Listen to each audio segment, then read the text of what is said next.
With Final Fantasy being a long tenured series and hearing the struggles from the recent entries in terms of sales, you may wonder if Square Enix is doing enough to open the series to more players. Apparently, Final Fantasy XVI helped in that regard.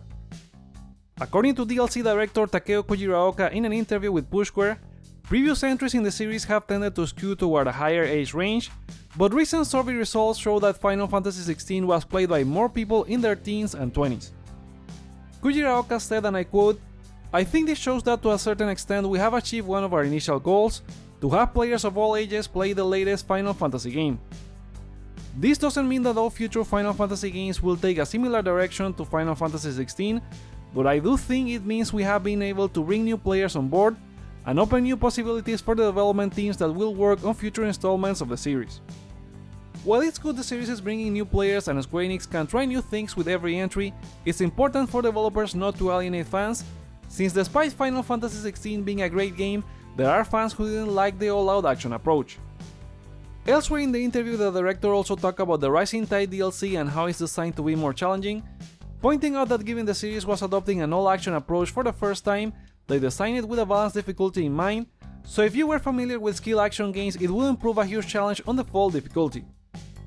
However, they have seen the feedback from streamers and social media where some fans want battles that they could really sink their teeth into, and with the Combat Force 16 being created as a robust action game, they had the foundation to create high difficulty battles and challenges.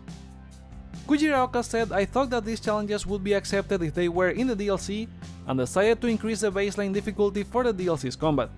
Something he was relieved was well received in the previous DLC Echoes of the Fallen, and the Rising Tide follows the same baseline for combat." Final Fantasy XVI The Rising Tide comes out this Thursday, April 18 for PS5, adding a new story where Clive and company have to rescue the Icon of Water, plus new side quests and improvements such as customizable controller schemes. Are you playing The Rising Tide this week? Do you like its going for challenging combat? What do you think of the game opening the franchise to new players? Voice your thoughts in the comments. Welcome to Hyper Games. Here's more gaming news that you need to know. If you enjoyed this video, please consider giving it a like, sharing it with a friend, and subscribing for more, as it helps the channel a ton. We stick with Final Fantasy news, but now for Final Fantasy VII Rebirth, since despite the game being underperforming sales-wise compared to the original, nothing could stop it in Square Enix's home country.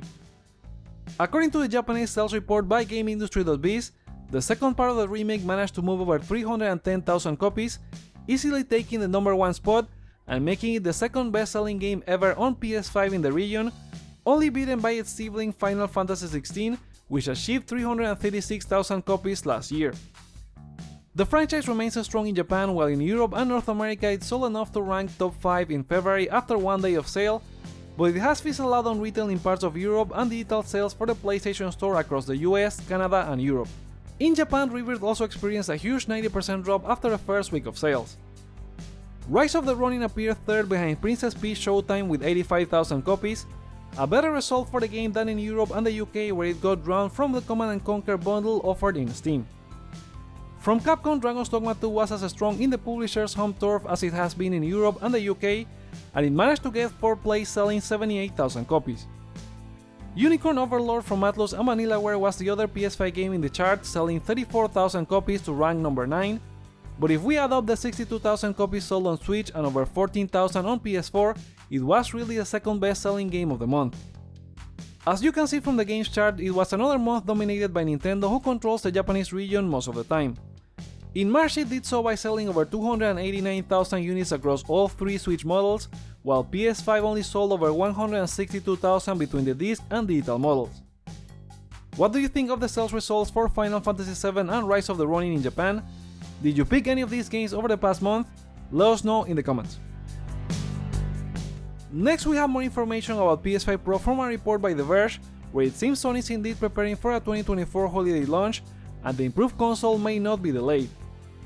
Tom Warren from The Verge indicated they have gotten a full list of specs for the upcoming console, which pretty much lines up with other reports from Insider Gaming that we have talked about in previous videos, such as a slightly faster CPU, a more powerful GPU, Sony's upscaling tech PSSR, and how devs will be getting a Trinity Enhanced label by upgrading their games. All of that is in a handy playlist if you want to hear all about PS5 Pro. What's new from this story is that Sony is asking developers to submit their new game builds by August this year, so they can get the certification to be compatible with PS5 Pro. This could mean that all the pieces are being put in place, and The Verge believes the improved console may indeed launch this holiday, despite Insider Gaming noting that Sony could decide to push the console to 2025 given the lack of first-party support. In a related story, Sony has copyright struck the PS5 Pro video from Moore's Law is Dead, the YouTuber who was one of the first to talk about it, so if there was any doubt about all the rumors, this kinda makes it official. We'll have to wait and see how Sony markets the device. Getting the best version of an already available game may be enough for some customers, but probably not most of them, and ideally they would need to show it with upcoming games such as Death Stranding 2 or Grand Theft Auto 6. Are you looking forward to PS5 Pro this year? Sound off in the comments.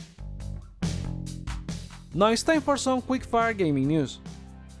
The PS1 is back as a portable made by Yveltal Griffin, a modder based in Florida who created the PlayStation Hanami as a quote-unquote old-school portable with lots of hot glue.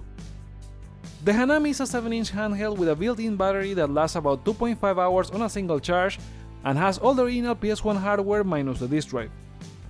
For that, they replaced it with an optical drive emulator which lets them run games off an SD card. The creation was shared on BitBuild, so you can learn more about it with the link in the description.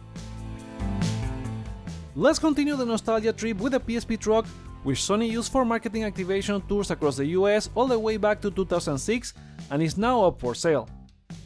Reddit user Arguing Master spotted the listing on the Facebook Marketplace, where the truck is being sold for $70,000.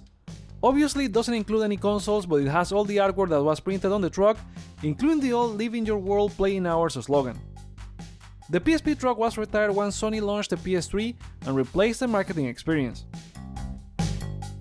Helldivers 2 and Rise of the Ronin are now available to claim if you got enough points on PlayStation Stars, the loyalty system on the PlayStation Store.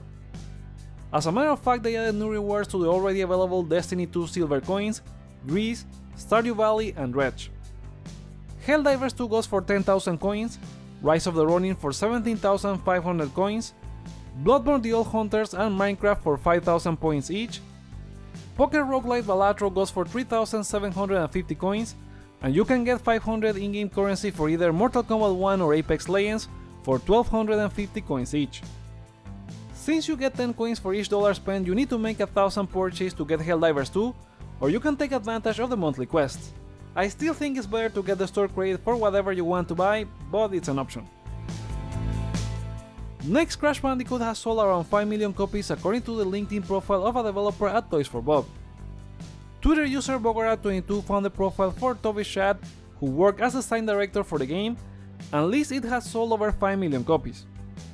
Activision only gave a sales number during its launch month back in October 2020, where it moved 402,000 digital copies. Following up the franchise now depends on Microsoft, who is teaming up with a now independent Toys for Bob, but the rumors say it's for a new Spyro game.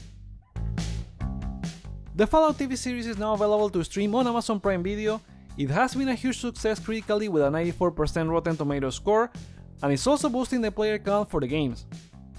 Fallout 4 and 76 have seen huge spikes on Steam over the weekend, with Fallout 4 going from 20 to 24,000 to over 83,000 players, Fallout 76 going from 13,000 to over 39,000 players, with other games like New Vegas and Fallout 3 also getting huge spikes.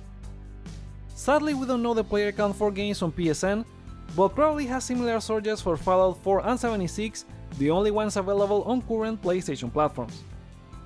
And if it's not, there's a sale on the PlayStation Store right now on everything Fallout related until April 24, for anyone who wants to check them out. And those are the PlayStation stories for today.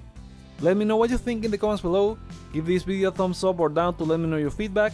Check out more content you may like as well, such as an update on the release window for Final Fantasy VII Remake Part 3, and subscribe for more on PlayStation.